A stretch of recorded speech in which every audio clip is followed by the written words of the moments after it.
এঁচোড়টাকে আমি রান্না করলাম একদম ভিন্ন স্বাদের এবং ভিন্ন ধরনের, আর এটা থেকে কিন্তু খুব সুন্দর একটা সুগন্ধ বেরোচ্ছে। আশা করছি খেতে ভীষণ ভালো লাগবে।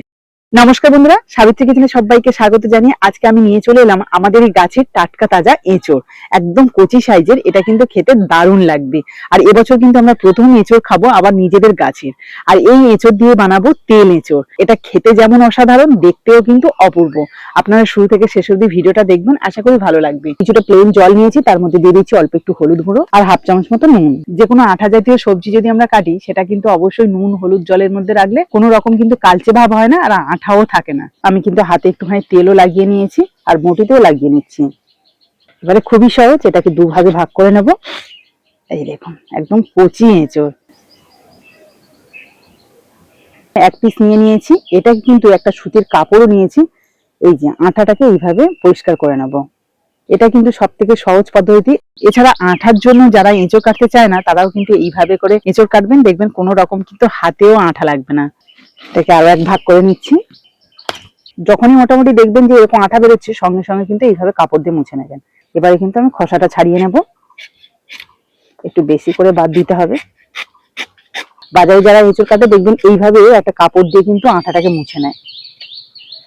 এই দেখুন, খোসাটাকে ছাড়িয়ে নিয়েছি। এবারে এই অংশটাকে কিন্তু কেটে বাদ দিতে হবে। এবার এটাকে পিস পিস করে কেটে নেব। দেখলেন তো কি সুন্দরভাবে কাটা হয়ে গেল, অথচ আমার হাতে একটু আঠা লাগলো না। আর এই যে এঁচোড়ের গায়েও কিন্তু আঠা নেই। এছাড়া কাটার সঙ্গে সঙ্গে যে এঁচোড়গুলো কালো হয়ে যায় না, এই যে নুন আর হলুদ জলের মধ্যে রাখবো, কোনো রকম কিন্তু আর কালচে ভাব থাকবে না। আজকাল কিন্তু এঁচোড় খেতে গেলে সবাই একটু মাংস বা চিংড়ি কিংবা ওই খাসির চর্বি দিয়ে বানায়, তবে আমি কিন্তু এসব কিছুই দেবো না। তবু এর স্বাদ হবে অসাধারণ। দেখুন, সম্পূর্ণ এঁচোড়টা কেটে নিয়েছি, বেশ অনেকটা পরিমাণে হয়েছে। আর কালারটা দেখেছেন, একদম ঠিকঠাকই আছে। আপনারা যদি এইভাবে 3 থেকে 4 ঘন্টা আগেও যদি কেটে জলের মধ্যে রাখেন, কোনো রকম অসুবিধা হবে না। আরো সুন্দর সাদা ধপধপ করবে। আরো আগের দিন যদি কেউ বাজার থেকে কিনে নিয়ে আসে এরকম কাটা অবস্থায়, তখনও কিন্তু আপনারা এরকম নুন হলুদ জলে রেখে দেবেন, দেখবেন খুব সুন্দর থাকবে এঁচড়গুলো। তো চলুন এই কেটে নেওয়া এঁচড়গুলোকে এবার আমি সিদ্ধ করে নিই। তার জন্য দেখুন, উনুনটাকে বেশ ভালো করে ধরিয়ে নিয়েছি। এবার একটা কড়াই বসিয়ে দিলাম। কড়াইয়ের মধ্যে দিয়ে দিচ্ছি কিছুটা জল। একইভাবে এর মধ্যে দিয়ে দেবো হলুদ গুঁড়ো আর নুন। এবার কেটে রাখা এঁচড়গুলো দিয়ে দেবো।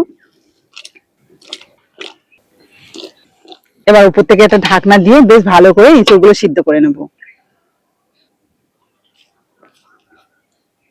চলুন এদিকে এঁচড়টা সিদ্ধ হোক, আর ওদিকে আমি মশলাটা রেডি করে নিই। আর আজকে সব মশলাই কিন্তু আমি শিলনোড়াতে বেটে নেব। প্রথমে আদা রসুন নিয়ে নিয়েছি। যে কোনো মশলা শিলে বেটে রান্না করলে তরকারির স্বাদটা কিন্তু দারুণ আসে। আজকের এই রান্নাতে কিন্তু আদা রসুনটা একদম মিহি লাগবে না, একটু দানা দানাই লাগবে। তার জন্য হালকা করে একটুখানি বেটে নিচ্ছি।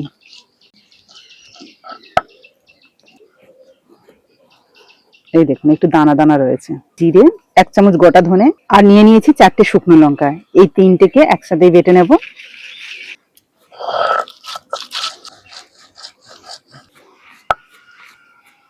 এই মশলাটাকে তুলে একটা পাত্রে রাখছি। এদিকে কিন্তু এঁচোড়টাকে বেশ অনেকক্ষণ ধরে সিদ্ধ করে নিয়েছি। এবার ঢাকনাটা খুলে নেব। এই দেখুন, এঁচোড় কিন্তু খুব ভালোভাবে সিদ্ধ হয়ে গেছে। ঘেঁটে যাচ্ছে পুরো, দেখতে পাচ্ছেন। এই জল ঝারিয়ে নেওয়া এঁচড়গুলোকে আমি হালকা কিন্তু শিলনোড়াতে থেঁতো করে নেব। মানে এটা যেহেতু তেল এঁচড়, তাই জন্য কিন্তু একটু অন্যরকম দেখতে হবে, খেতে হবে কিন্তু দুর্দান্ত। জাস্ট এইভাবে করে কিন্তু আমি থেঁতো করে নেব। আর এত সুন্দর সিদ্ধ হয়েছে যে একবার বাড়ি মারলেই কিন্তু সুন্দরভাবে থেঁতো হয়ে যাচ্ছে।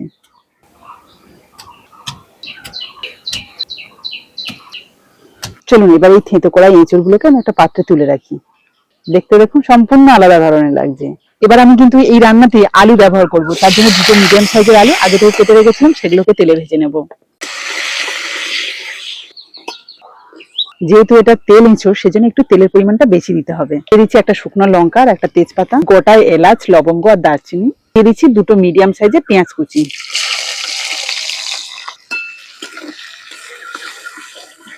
এই রান্নাতে যে পেঁয়াজগুলো দিয়েছি, এগুলো কিন্তু খুব বেশি লাল করে ভাজবো না, মিডিয়াম ভাবে ভেজে নেবো। মানে একটু কাঁচা কাঁচা ভাব থাকবে, এতে করে কিন্তু বেশি ভালো লাগবে আমি যে রান্নাটা করছি। তো দেখুন, এখানে পেঁয়াজগুলো আমি এরকম ভাবে ভেজে নিলাম। দিচ্ছি আদা রসুন, যেটাকে আমি দানা দানা করে বেটে নিয়েছিলাম। আর তার সাথে দিয়ে দিচ্ছি একটা মিডিয়াম সাইজের টমেটো। আদা রসুন আর টমেটোটা দিয়ে প্রায় 2 মিনিট মতো কষিয়ে নিলাম। এবার যে মশলাটা বেটেছিলাম মানে জিরে, গোটা মৌরি আর শুকনো লঙ্কা সেটা দিয়ে দিলাম।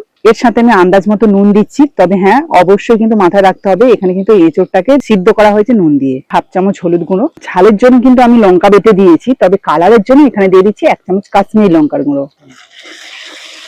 তেলের মধ্যে ভালো করে সবকিছু মিশিয়ে নিলাম। এবার এর মধ্যে অল্প একটু জল দেবো মশলাটাকে কষানোর জন্য, শিল ধোয়া জলটাই দিয়ে দিলাম। এবার এই মশলাটা আর একবার ভালো করে কষিয়ে নিলেই কিন্তু মশলা পুরোপুরি রেডি হয়ে যাবে। দেখুন বেশ কিছুক্ষণ মশলাটাকে আর একবার কষিয়ে নেওয়াতে কালারটা কত সুন্দর এসছে, আর মশলা থেকে দারুণ ভাবে কিন্তু তেলও ছেড়ে দিয়েছে। এবার আমি এর মধ্যে দিয়ে দেবো এই যে থেঁতো করে রাখা এঁচোড়, দিয়ে দিচ্ছি ভেজে রাখা আলু। এই মশলার মধ্যে এঁচোড় আর আলুটাকে ভালো করে কষাবো।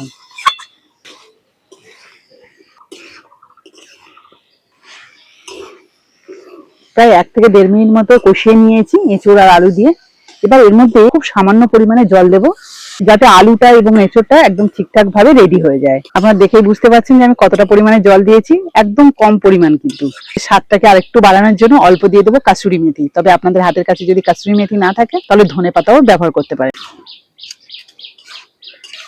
এবার এটাকে লো টু মিডিয়াম আছে 5 মিনিটের জন্য ঢাকা দিয়ে রাখবো। বেশ কিছুক্ষণ ঢেকে রেখেছিলাম, এবার ঢাকনাটা খুলে নেব। এই যে দেখুন 4 সাইড থেকে তেলটাও ছেড়ে দিচ্ছে আর জলটা একদম শুকনো হয়ে গেছে। এই রান্নাটা কিন্তু এরকম শুকনো শুকনো থাকবে। তবে এর মধ্যে এখন আমি দিয়ে দিচ্ছি অল্প একটু চিনি আর দিয়ে দিচ্ছি শিলনোড়াতে বেটে রাখা গোটা গরম মশলা। ব্যাস, ভালো করে মিশিয়ে নেব।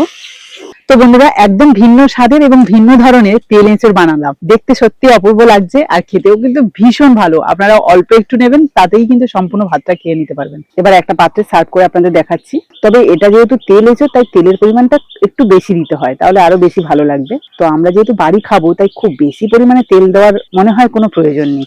এবার যাতে দেখতে ভালো লাগে তার জন্য অল্প একটু ধনেপাতা উপর থেকে ছড়িয়ে দিচ্ছি। এটা অপশনাল, কিন্তু জাস্ট দেখতে ভালো লাগার জন্য। তো বন্ধুরা দেখতেই পেলেন যে এঁচোড়টাকে আমি রান্না করলাম একদম ভিন্ন স্বাদের এবং ভিন্ন ধরনের, আর এটা থেকে কিন্তু খুব সুন্দর একটা সুগন্ধ বেরোচ্ছে। আশা করছি খেতে ভীষণ ভালো লাগবে। অল্প একটু নিয়ে নিয়েছি, পুরো মাংসের মতো স্বাদ লাগছে। তো আজকের ভিডিওটা যদি আপনাদের ভালো লেগে থাকে তাহলে প্লিজ একটা লাইক করে বন্ধুদের সাথে শেয়ার করবেন। আর যারা আমার নতুন বন্ধু আছেন তারা যদি ইউটিউব থেকে দেখে থাকেন তাহলে প্লিজ চ্যানেলটাকে সাবস্ক্রাইব করে রাখবেন। তাহলে আজকে বিদায় নিলাম, পরের দিন আসবো আবার একটা নতুন ভিডিও নিয়ে। ততক্ষণে ভালো থাকবেন, সুস্থ থাকবেন।